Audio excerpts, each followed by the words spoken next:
Welcome to my channel, where there are interesting and equally sensational stories. Listen to today's story. My ex-wife cheated over and over until I got fed up and destroyed her life. We have been together for 5 years.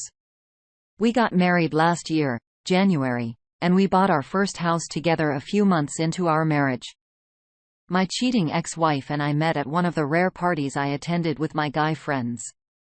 I was an introvert who really went out with people, but that night, my friends had dragged me along with them, saying that I needed to interact with people. Normally, my friends would already be dancing or playing at party games. However, this time they were all nowhere to be found. I was tired of staying at the party and was looking for one of them to tell them that I was going home. I saw my best friend standing near the door across from the snack table, talking to 2 very attractive ladies. He was an intern at the local hospital at the time, and he rarely got the chance to meet or talk to girls. I was surprised as to him really interested in talking to a girl. Apparently, one of the girls was a new intern in the hospital he was looking at. I walked over to them, and one of the ladies saw me approach. So she looked over at me. My best friend then looked up and saw me. I said hello to him, and he introduced me to the 2 young ladies. The first one was the one my friend had his eye on. They had met in the hospital and they had been talking during shifts. She had gotten invited to the party by mutual friend and had been surprised to see my friend there. She had long, dirty blonde hair, and brown eyes. Was very slim, only about 90 pounds. She was a very attractive young lady, and she seemed very nice. My friend later ended up marrying her, but that's not part of the story. When I met her friend, however, it forever changed my life from that moment on. Her friend was 53 with a slim athletic build. She had a very dark tan, dark brown, curly hair, and the brightest and prettiest blue eyes I've ever seen. Her light, bright eyes contrasted against her dark tan. Her lips were full and luscious. I don't know why, but everything about her was amazing. The way she stood, the way she talked, the way she looked around at other people in the mall. Everything about her was wonderful. I couldn't believe that there was a human being so beautiful, so perfect, and so lovely. I was immediately smitten with her from the first time I had laid eyes on her. I spent the rest of the party trying to talk to her along with my friend. We walked all around the room, and then when the room got too crowded, we went outside where we talked all night. The more I listened to her, the more I wanted to hear. The words from her mouth were so sweet, like drops of honey on my ears. Her voice was beautiful. Every glance, every smile, every look from her were more treasured than anything I had ever received in my life. I was hoping that she liked me at least half as much as I liked her, because it was already starting to hit me that this was my soulmate. It was truly love at first sight.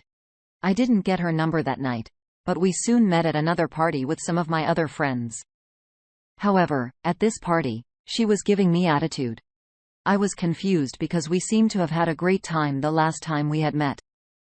I decided to talk to my friends since I had no experience with ladies because of my introverted nature. When I told my friends about her, they advised me to stay away from her because was probably trying to bait me and must probably have a boyfriend. On hearing that, I figured what they said was true and I stayed away from her. The next time I met her was when I went as my friend's wingman on his first date with her friend. She was more receptive to me this time, so I excused us from the table so we could take a walk. And we started talking, and I asked her if she had a boyfriend.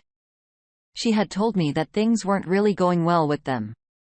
Soon, we came back around to the bar. There was an ice cream shop just across the street. She suggested that we go get some ice cream. She got a double cone of strawberry.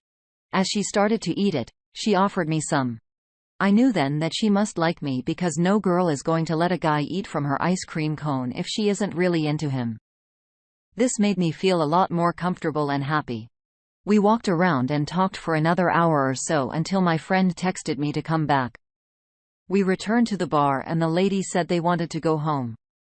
We didn't want them to go home yet, so it suggested that they go bowling with us, which they agreed to.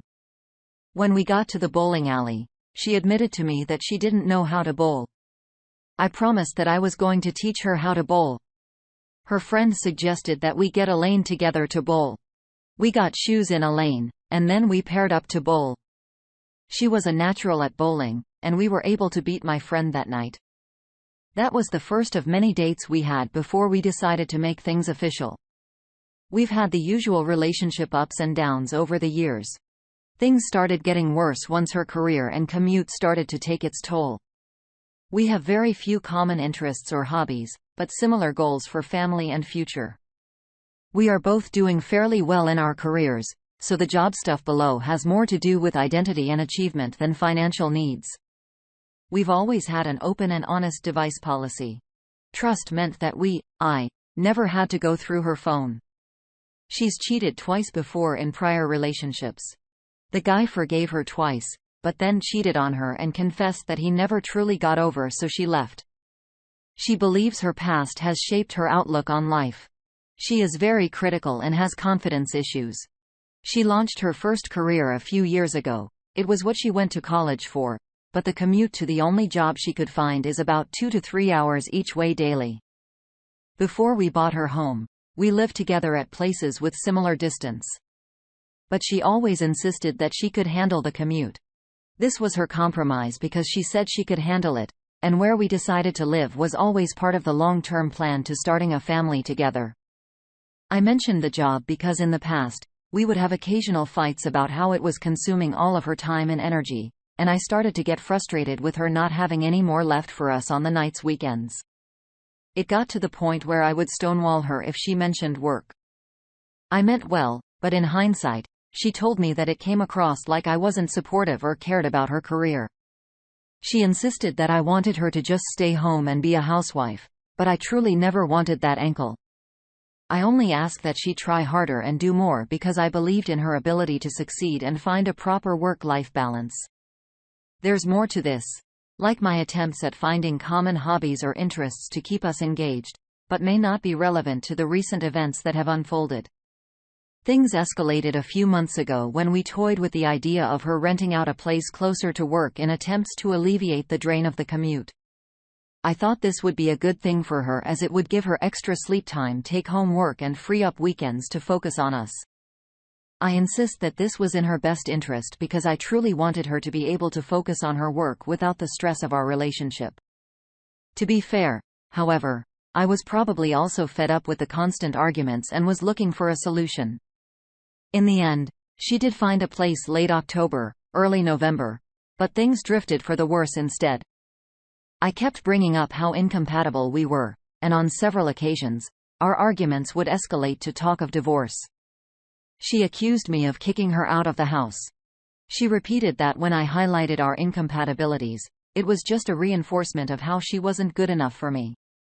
Suggestions were interpreted as criticisms of her as a person instead of her actions. This would lay the foundation and for her justification for what happened next. As it turns out, she always kept nominal contact with the first guy she cheated with. Brief happy birthday texts through the years. Well, the weight of everything opened up an opportunity. In the beginning of December, those texts quickly on the first day actually led her to his house for a party where I learned that in a claimed moment of weakness, she ended up in his room and they began having sex. She swears that he wore a condom, and that she slept in his arms the entire night and scurried away early in the morning. For the next few weeks, they met for food a few times and continued to flirt over text. Sometimes even while in our home. She would text gems like how it would be difficult for her to get out, or he would joke that they couldn't spend time at our place. She even let him into our lives, sending pictures and telling him what they were up to. After her first month living in the rented place, she had a few weeks off. So she moved back home and we talked about what her next move was. Initially, it was continue this arrangement. But with her time off, we began to rekindle what we had. And I admitted that I just wanted her to come back home. So we slowly came back to terms, relishing in the now, and placed faith in our love to each other.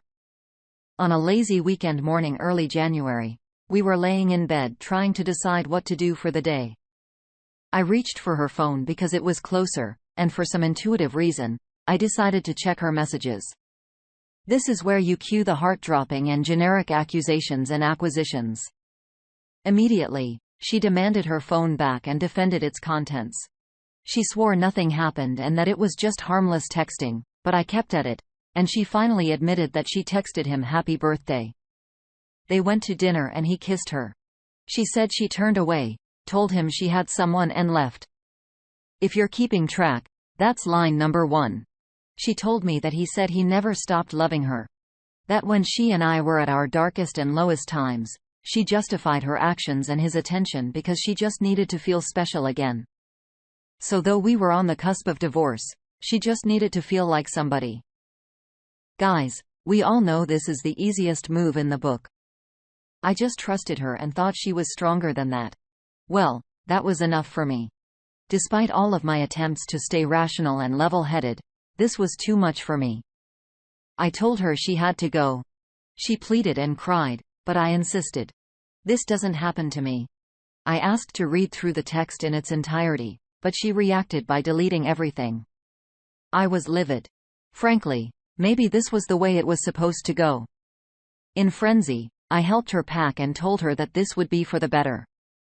That we would stay good friends and that we would laugh about it one day. But we were married. I calmed down and realized that I needed her in my life. So less than 24 hours went by before I asked her to come back and we tried to reconcile. I pleaded for her to promise never to lie to me like that again.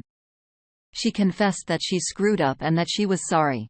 We sat on the stairs and cried together, and I knew I had an uphill battle to forgive her. But we were married. I felt an ethical and moral obligation to uphold an institution, and so I tried to heal. I consider that line number 2. A few days had passed with my emotions up and down and her commitment to make it right unwavering. I would have dreams at night about that dinner and the subsequent kiss.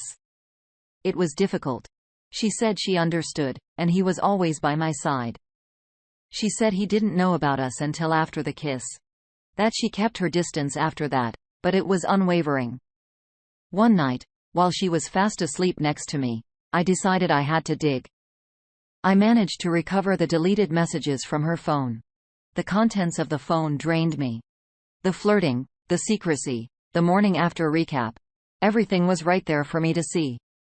It was painful to see everything along with the details of our own life right there. As if that wasn't bad enough, there was also her chat history with some other guy. I woke her up there and then, and asked her what her deal was.